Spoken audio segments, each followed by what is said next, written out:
comedy has always been nice to me, even when it's not intended to be. Like I've gotten first couple years, starting off in El Paso, Texas, I actually got stabbed on stage. And I still have the scar. What? Yeah. I got stabbed on stage because I was performing at a bar show that ended up being a funeral. What? Yeah, for a dead cholo, a dead biker cholo. And we show up to this bar. We had this residency there. And that night was my first night to actually like headline. Yeah. Right?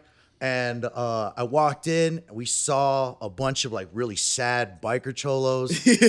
We saw a table with like a picture of like a bald cholo doing like the prayer hands, right? In front of like a motorcycle. And you know, it said like live on his neck, and he didn't do that. And so and they put a bunch of shots and flowers on the table. Tried to make it special. Yeah. And we told the bookers and we told the bar owners, like, we don't have to do this. Like, we could pick any other night. Right. We could postpone this. And I'll never forget, the bar owner came up to me and he's all like, man, don't you know that now is the time they need laughter? Right. I'm like, oh, sure. All right.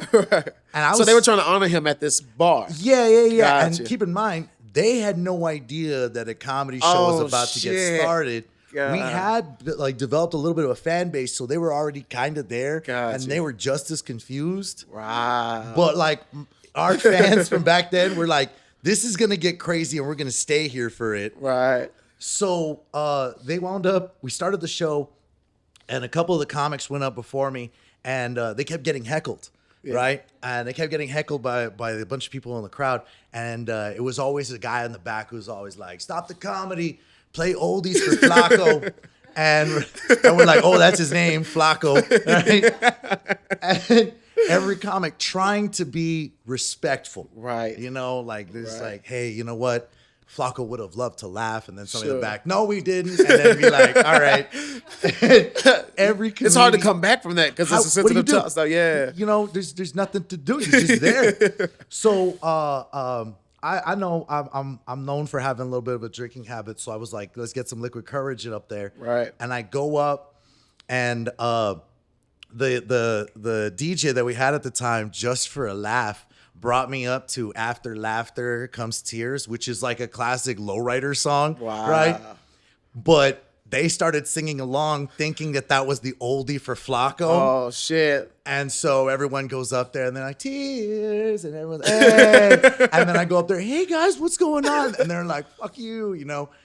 And some dude was just all like, as soon as I started talking, some guy said, play oldies for Flacco, and heckled me with the same thing. But I already had some drinks in me, so all I looked out said was like, he's dead now. All songs are oldies. And shit. Oh shit. Which is not the thing to say. Right. But I was that was some liquid courage for your ass right there. That's tequila biker brave. cholos? I'm like, shit. Oh, and you know, it's weird because I grew up around them, right? I'm a El Paso border town kid, but I don't look cholo, and I look like they're accountants, if anything, you know? And so I'm like the geeky kid who does like tech support for them. And I'm performing for them, and the guy in the back, because every cholo needs like the reassurance. Yeah. So he's like, the fuck did you just say? Right. And I was terrified, but still like, this is my first time headlining. Right. I'm going to double down. Right. And so I just whispered into the mic, and I'm like, he's dead now. Oh, shit. All songs are old. He's thinking like he wouldn't hear it that time. Right. And so the guy came, he's like maybe about 30, 40 yards, right? And it was a packed bar for this. Right. And he starts storming the stage. Oh, shit. And the guy pulls out a knife. And the thing is one of my fans, right, who's sitting in the front, he stands up and he turns around and he looks at him because he hear all the commotion and everything. He stands up, turns around, and he's like, bro, this is a show where a funeral is happening. You should just laugh, which makes no sense to me. But so that dude sees the guy coming at me, and then this guy pulls out his own knife. Damn. So your now, fans was prepared? Yeah. Damn. That's the kind of fan base I need. What, bitch? Pinchy LV, bro. Fucking represent. Damn. And the thing is I see this happening, And I just start thinking, like, try to think fast. And I started singing Michael Jackson's Beat It. What the fuck? Because the music video's playing out in front of me. Oh, yeah. When they doing the, So they're taking all these empty swipes at each other. And I'm just, and the thing is I guess it was funny enough where the guy in front of me, the guy, my champion, bro, right. like, stops, he turns around, he's like, that's funny. And then he got stabbed. The one with the knife? The guy, my guy, Wow. my champion, Wow. my Game of It's your Thrones front liner. Yeah.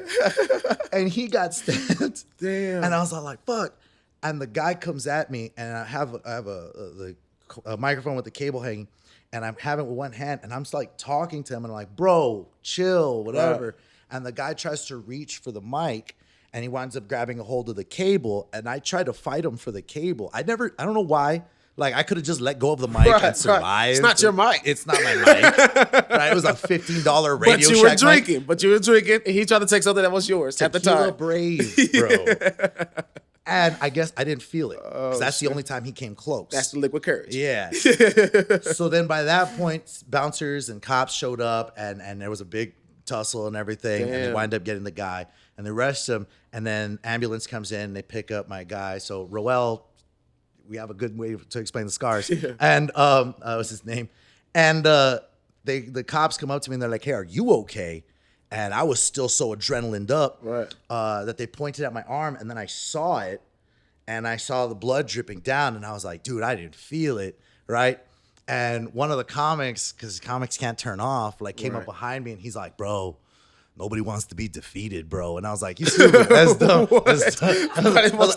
Why are you trying to finish my joke, bro? Wow. And that's wild. Because of that, there happened to be a booker for the Que Loco Comedy Jam, which was like a Texas Hispanic run show. Yeah. And then shout out Ponchi Herrera, who was my first connect to get me into clubs. And it took me getting stabbed to get in there in the first place. You see, you young new ass comics, y'all ready to shoot to the top. Have you got stabbed yet? No. You trying to get on a show? Did you get stabbed yet? Y'all say you got yelled at by a crackhead at an open mic? Ain't shit. Right. Ain't shit. Right. Ain't shit. Shed some blood. Put some blood, sweat, and tears in this shit. Put them all in there. Coagulate them. Jelly bean count them, bro. Right. That's what you gotta do. Damn, that's wild. So you're from El Paso? From El Paso. That's what's up. Yeah. Man. I'm from Shreveport, Louisiana. Oh, yeah. And then moved to Dallas. And then I started comedy in New York. Bro. So you started comedy in El Paso? I started comedy in El Paso, and I wound up getting picked up to feature for a magician for a really long time, which isn't glamorous. Sounds glamorous. Sounds just like no, a cool lifestyle. Who the hell remembers the comedian before the magician? That's true. Yeah. That's a hard act to kind of compete with. So no matter how good I ever thought I got, it was always, hey, bro, but can you hold the camera and take a picture with me and this guy? Right. You know? Right. And so I understand the whole entire, like once you start traveling around to different scenes and you see what everybody has to offer, there are comics who start off in one city and they try to king that city. Right. And that's such a crazy ass pipe dream. I'm sure there's people out there who've made success off of that. Yep. I just, you know that you had to move from Shreveport to go into bigger markets to kind of test your metal. Right. And once you found out that you had the talent to be able to keep up and then even outshine some of their guys. And granted, comedy's not a competition. Right. But it is one of those things that you surround yourself with the same like-minded people. Right. That's extra fuel for that fire. Exactly. And you start to see what you're capable of based on what's happening around you. Yeah. And once you recognize that you have something, you want to put yourself in the place, in the environment that you can be the most successful. And you can have the best quality of life because it's a little bit of a stressful position too. There's a lot that kind of goes into it. For most comedians, it comes natural to do it, but there's still a lot that goes into getting up there every day. The dates that you don't feel like it, the days you ain't really getting paid, but you still got to go up there because you're committed and it's what you do. So there's a lot of balance. It's an extreme lot of balance, and you know what gets me too is just like. Because I'm from a border town, every comedian I ever got started with was like the Latino, every fan. Oh, you're a comedian, right? Are you like Fluffy? Are you like George Lopez? And that was that. Right. They try to put you in the category. Yeah, Gotcha. every comedian I ever started with, and I'm not talking shit about them because they're doing great things, Yep. right? But they all definitely did the Mexican chancla jokes Yeah. and everything. And I tried my best to write opposite that, Yeah. right? And it made it harder because nobody wanted to come out to a show and listen to me talk about, the fact I'm a geek or the fact that hey, you guys all watch this movie or whatever. And Right. nobody wanted to hear that. Yeah. They wanted to The hear typical shit, right? Yeah. Like, it was a comic out of LA who told me, if you're a white comedian, you complain. Yeah. Well, yeah. If you're a black comedian, you talk about how hard it is living in a white person's world. And then if you're Mexican, Asian, whatever, you do impersonations of your parents. I could totally see a lot of that happening. A lot of those comics, for real, and those nationalities. Yeah. There's a lot of that. That's weird. You're right, because I hear not just Asian, but like even Haitian guys, nationality, talk about their upbringing. Yeah, I've seen a lot of that, bro. That's the first time it's been brought to my attention. But they do a lot of parenting analogies with a lot of those nationalities, for sure. And that's the beauty of it, is that if you're writing against it, your path is going to be harder because you're not what they're expecting to hear. Right. And then it winds up turning into like, hey, I know you guys can't pronounce my last name, Yeah. right? I'll go do like a rural market in like Oklahoma, Yep. and they can't pronounce my last name, but damned if they're like, yo, I want to party with that guy, or Right. I want to, and it's a weird realization and a weird start so far. What do you think separates you from every other, not just Hispanic, comic, but from every comedian? What do you think it is that is your it factor, would you say? You know what it is that I think I have such a broad sense of humor. I think everything is funny, right? But I can also say like, oh man, I've heard that before. Yeah. And I try not to, I try to do my best to not be I've heard that before. Yeah. Yeah. Somebody told me that if you never wanted your joke stolen, you should speak your truth. That's true. So if you never worry about somebody trying to steal your premise, Yep. right? Because now I'm telling stories of I'm telling the stories of when I got stabbed on stage, and I'm making them short and sweet. I'm telling it about all the times where I've been the loser of my story. Yep. And rather than focus on that being a loss, I'm gonna make it funny for you guys. And hopefully at the end of this, we all kind of laugh about the fact that all times we've ever lost. Definitely. Definitely. And for that, well, this is a religion, bro. Right. Love it. Right. Love it. Living your truth. I think that's the key, man. That's what we've been talking about a lot on the show, is people just, you works. You are enough. It's just a lot of people get caught up in trying to mock or keep up with, especially in the social media age, where everybody's trying to go viral and, fall into these specific categories that everybody else is doing. But to say, I'm not going to pay attention to all of that, I'm just going to rock with what I got going on, I think that's a bold move and a big step. Well, that's the beauty of it, is that if you keep putting it out there, the beauty of social media, as much of it as it is the devil, the market will find you. Those people who are your fans are going to find you. Yep. And then when they do, they're going to tell other people like, yo, you need to check out Charlie. You need to check out his shit. I love his stuff. Yeah. Right? You're going to see, and one of my favorite things is, and I do this for other comics, where you just sit back and you watch them because you're like, bro, I may have seen this set 1,000 times, but it always gets me. Yep. I look up to a lot of comics, like Butch Bradley is one of my favorites, who we hear in Vegas and everything, who's, you can watch that guy's set and I know the jokes beat for beat, and then when he does a lot of crowd work, but you can sit back and just admire Still the art. good shit, solid, and it's funny every time. Yeah, you just continue love being a student. And this will be my 10th year. Nice. You know? Cheers to that, bro. Bro. I just made 11 myself, bro. So over a congrats, decade man. club. We in here, man. Look at us. Look at us, bro. Look at us. Look at Right how out young. here. Right from down south, too, man. Oh, bro. So that's another thing, too, man, about living, on the West Coast now. You got L.A., Las Vegas, the two best places you could have these types of opportunities. What is it like when you go back home? Sometimes you get embraced. Sometimes it's like, okay, what are you doing? Sometimes you get hit with hate. Oh, you Hollywood now. Oh, you this. How is it when you go back to It's weird because like there's that stereotype of like, Hispanic families, especially like northern Mexico, are always you think you the shit now, bro? Huh? and we used to joke about that being the thing, but every time I go back, it's a lot of people like who give me that. They're like, oh, so I see you doing big shit, bro. you're doing Vegas, bro. Right. Huh? You out there? I saw you at the store, bro. What's up? And then it turns into that. And then it also turns into every other comedian back home being like, yo, vouch for me, bro.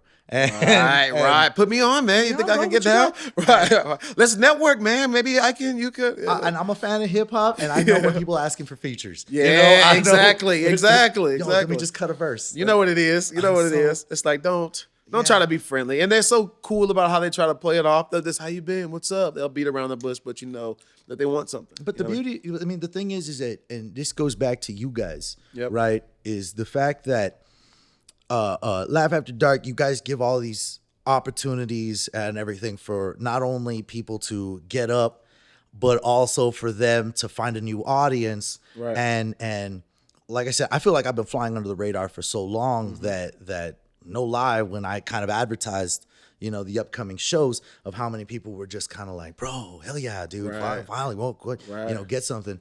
And the fact that you guys search out and you find the people who can entertain your crowds, Right. and give them that shot, hell, bro, like you know what it's like to give somebody a shot. For sure. That's the best part of Laugh After Dark. Yeah. That's why I've got a great team, but that's like what the whole brand is about, is taking those talented people, 1,000,000 followers or 1,000, you know what I'm saying? Can you go on stage and represent? Yep. And that's enough, but because a lot of Hollywood in the entertainment industry, largely speaking, is about, well, what have you got? What have you done? What are your credits? Yep. But you know what happens? Just like when sometimes you go to Hollywood, you see the same few people in the same rotations. And it's like, well, at least the comedic perspective, it's like, damn, bro, like, are the people getting tired of seeing these videos? Are they excited about going to these shows to see the same people? Wouldn't it be nice? Don't you know there's still a lot of funny motherfuckers out there that you haven't seen on TV credits, or you don't know who they are? We about to show you. That's the beauty. That's kind of, isn't that like the good thing about COVID too? Is there were people who were working. Y'all were working. Yeah. People were never stopped. Yeah. Where you just constantly created content in the background.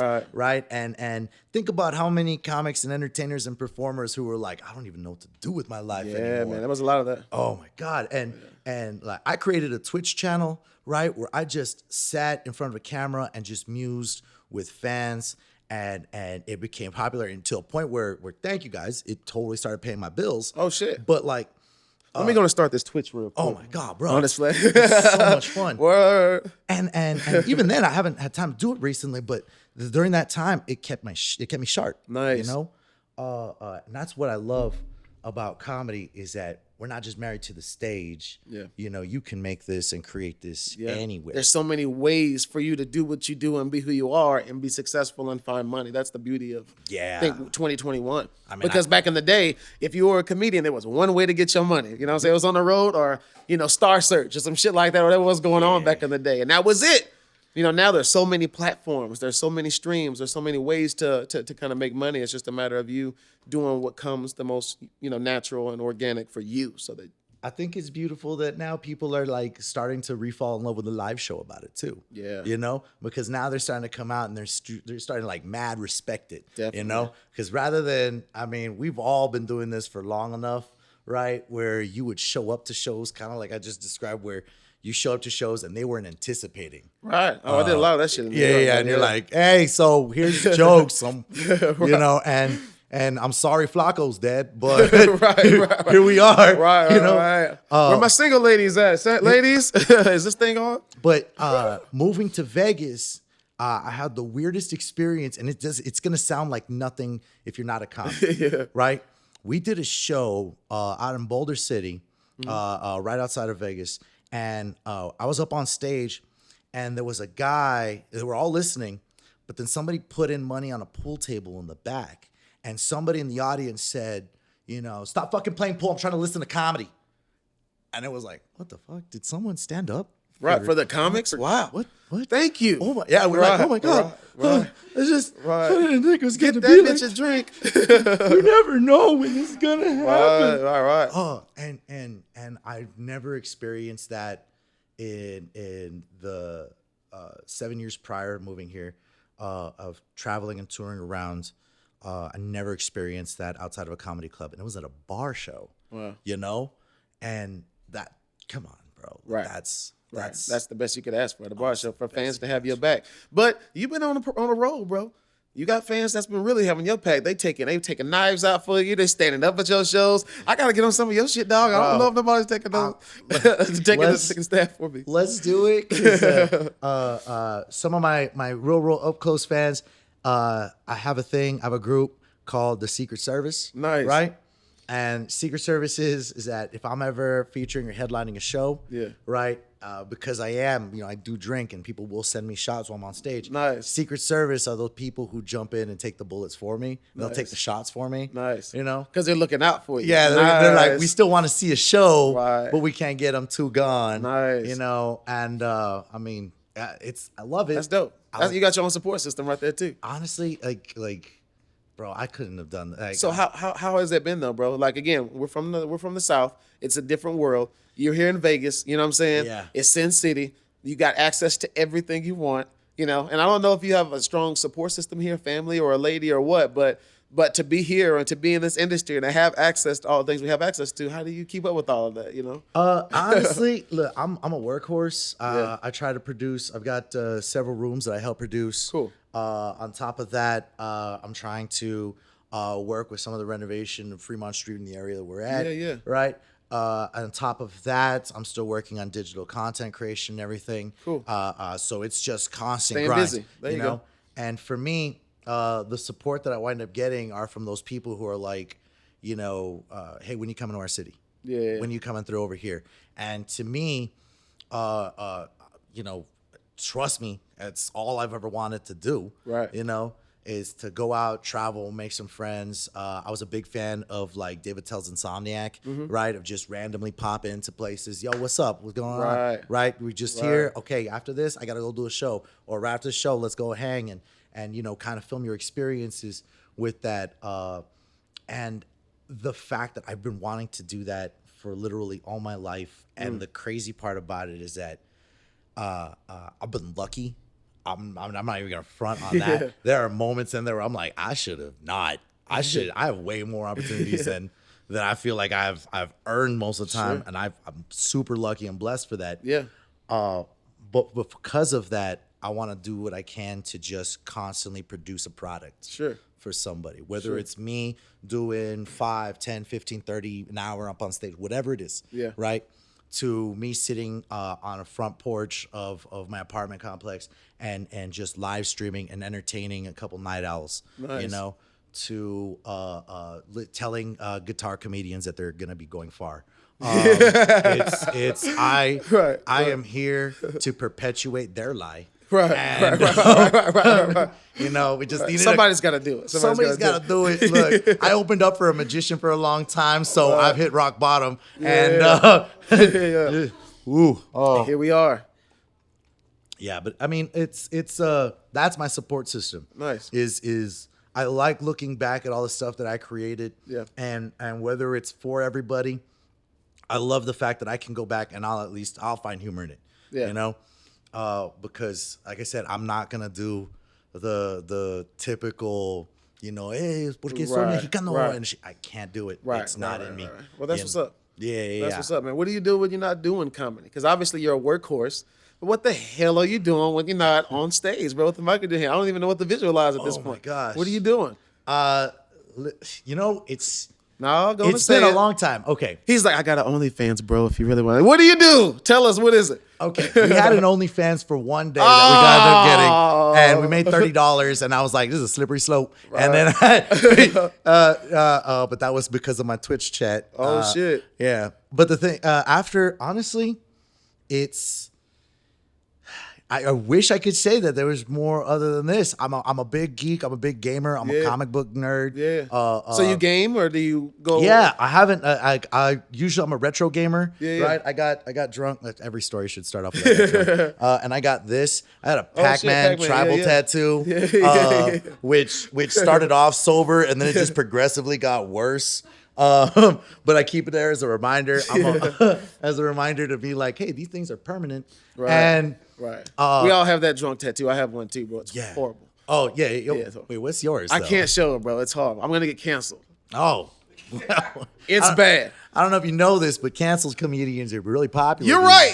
Fuck it. All right. So this tattoo is one of my or it's probably my second or third tattoo. I was in Dallas and I was drinking. I had liquid courage. I think I was into it with my girl at the time. And you know how you go to a fucking tattoo parlor and you don't know what you want, but you know you want a tattoo. Yeah. And where do you go? You're drunk or you're high and you're in the fucking tattoo booklets, the sheets. They got all the different options. So I did that. And I was like, okay, by $75, I can get one of those. Okay, let me just get that one. You want to know what it was? What was it? Let's see if you can guess it. This is an animated cartoon character that recently got canceled because he was doing too much.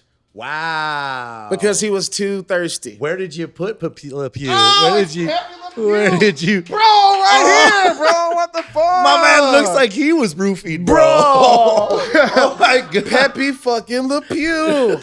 I don't know what I was thinking. At the time, I was in there a little drunk, and I was like, oh, Pepe, he's kind of got game. I was like, Pepe's got a little swag. He's consistent.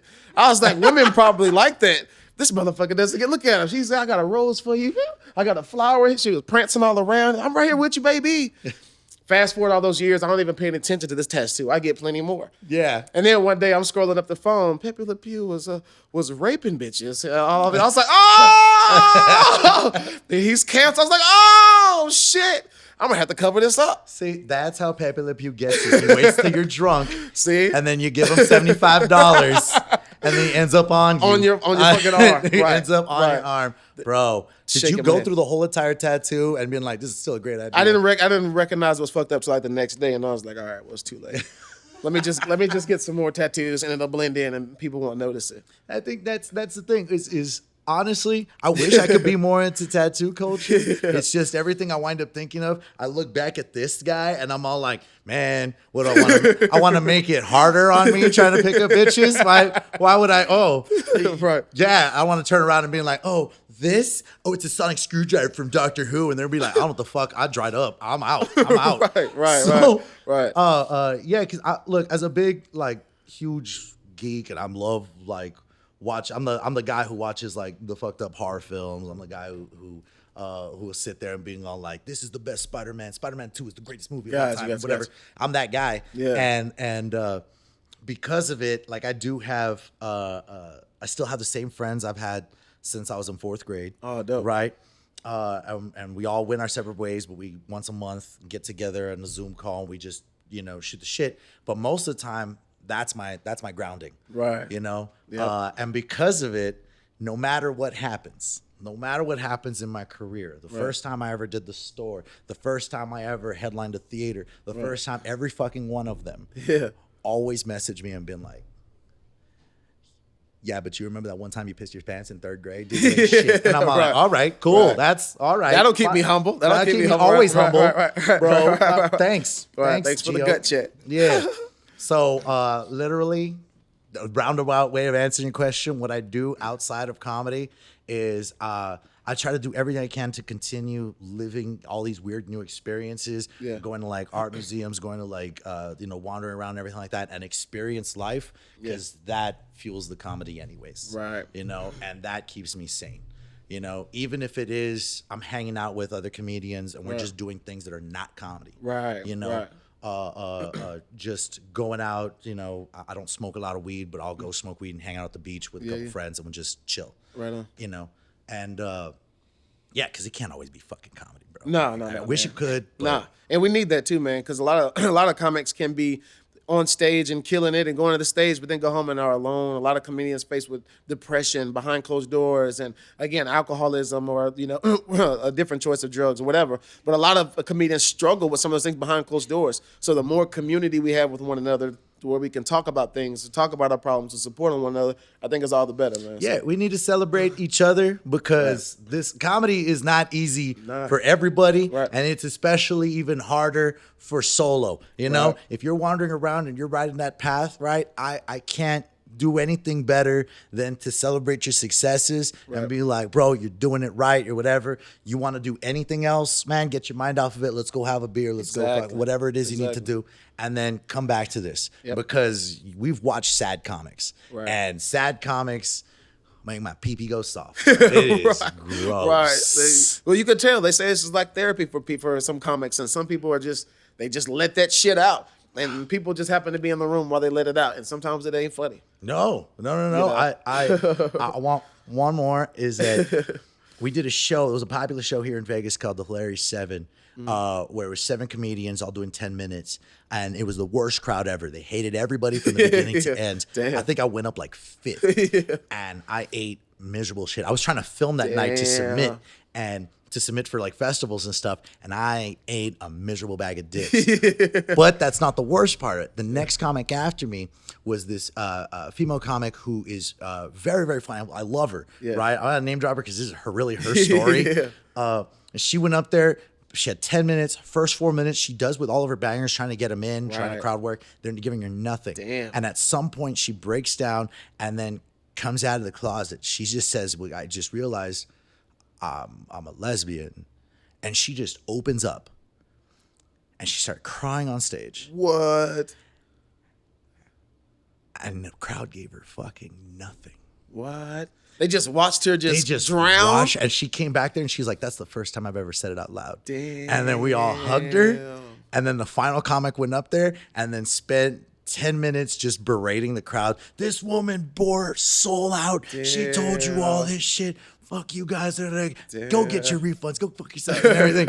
And that was the first time that honestly all of us bonded together because we were like, we all experienced that shit. It's moments like that where you recognize, hey, we're comedians, but we're people too. Yeah. And we feel too. And we hurt too. And we're venting too. Yeah. So I feel like that was a good moment for you guys to kind of, again, build that community. And that's the beauty of it. You come see a live show, like you were literally working. You're literally seeing 10 minutes of a guy, 15 minutes of a guy who spent years doing that, trying to perfect that for you to see it. Yep. And there's something kind of pretentious with us walking up there and being like, guess what I think is funny, you know? Right.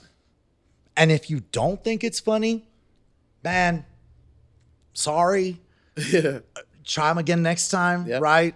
You know, we've all ate shit. Yeah, you gotta take it, man. You know, it's part of the process, man. It's part of the process. But that's the thing. We're fine tuning our shit. I think the more comedians just focus on fine tuning your shit, staying on stage, the more you'll become ready. And then when that moment comes, it's kind of like, all right, let's go. You're not even really sweating it as much because it's like, I've been doing this. You know what I mean? It's like, how many hours do you have to have flying before you actually can become a pilot? You have to have those hours in. You know, there's no shortcuts around that. So no. That's so dope, if bro. y'all want to come to one of my shows and stab me, I'm ready. He's ready. I've done it. I've done it before, bro. Me and my fans are ready. Me and my fans are ready. But please, just don't listen to what I say. That's what's up, bro. Well, please tell people about the shows that you have going on here in Vegas. I'm definitely want to pull up to some. When this episode airs, I'm not sure if it's going to be prior to our show, but of course we're rocking Laugh After Dark this upcoming Saturday, and every Saturday after that, of course, we'll be there. But you definitely can catch Adam this upcoming Saturday, Laugh After Dark. Please let people know what you do have going on in Vegas and where they can follow you. The biggest plugs, totally recommend. Guys, if you're new here and you've got the night off, go to any open mic. Go support these comics. Tell them whether they're funny or not, and they're going to work on it. Right. Yeah. The shows I personally produce every Wednesday night at Taco Dive Bar is a hot news showcase and Mike where we wind up we brought in guys like Sam Talent, Nikki Carr's coming up. So we're bringing in all these big name headliners who happen to be passing through and then showcasing a lot of people who are doing single nighters out over there. That's gonna be every Wednesday night starting about 9 p.m. I also want to give a shout out to Monday Night Boulder City Backstop, hosted and produced by Manny Hine and a little bit by myself over there. It is a guaranteed killer Monday night crowd. There's a guaranteed crowd over there. Super, super fun there. And then I got to shout out my home club and my family, away from my family, LA Comedy Club at the Stratosphere. Those guys, Matt Chavez and Joaquin Trujillo, are some of the most friendliest and greatest club owners I've ever worked for in my life. And literally, you guys find a comedian, love them, support them, like them on Facebook, share some of their stuff. That's all they need. My stuff is all branded Adam J. Dominguez, Dominguez, Twitch, Instagram, Twitter, OnlyFans, and one photo. That was it. There it is. Silver soap. And You guys can follow everything else. We are bringing back the Twitch streams at the end of this month. You guys are getting that drop here. Nice. So nice. Super dope, man. Well, we can't wait to see everything else you got going on, bro. I'm glad we got a chance to chop it up. I'm looking forward to rocking with you this weekend. So it's going to be all the way live, man. Ladies and gentlemen, it's been another fire-ass episode of Do Tell with Laugh After Dark. We got Adam Dominguez in the house. I've been your boy, Charlie Wilson TV. You know where we at every Saturday night, downtown Las Vegas, Notoriety Live, hosted by your boy. Fresh talent, new talent, every weekend. So definitely stay connected at laughafterdark.com. I'll see y'all next time. Make sure you subscribe. Stop fucking around. Adam, cheers, bro. Cheers, buddy. Let's get it. Cheers. Did you like that? Come on, man. That was a good-ass episode, man. Look, I don't want you to miss out on the next one. Take a quick minute. Hit the subscribe button down below. That way you can get a notification. And you don't want to miss out? You don't want to miss out? I'm looking out for you. I'll see you guys on the next episode.